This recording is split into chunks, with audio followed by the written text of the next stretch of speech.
পুরীর জগন্নাথ মন্দিরে রত্ন ভান্ডার খোলা নিয়ে উড়িষ্যার মানুষের মধ্যে কৌতূহল ছিল দীর্ঘদিন ধরে। এমনকি উড়িষ্যার লোকসভা নির্বাচন এবং বিধানসভা নির্বাচনের প্রচারের সময় বারে বারে উঠে এসেছিল এই জগন্নাথ মন্দিরে রত্ন ভান্ডার কবে খুলবে সেই প্রশ্ন।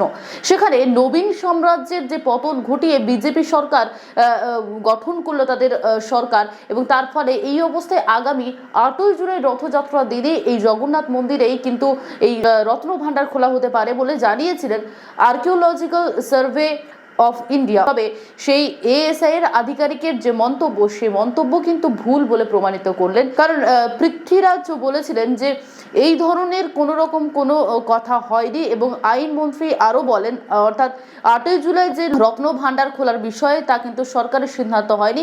এর পাশাপাশি যে আধিকারিক এই মন্তব্য করেছিলেন তিনি সকলকে বিভ্রান্ত করার জন্য এই মন্তব্য করেছিলেন, এবং তার পাশাপাশি তিনি বলেছেন এই বিষয়টি খতিয়ে দেখে রত্ন ভান্ডারে খোলার সিদ্ধান্ত নেওয়া হবে।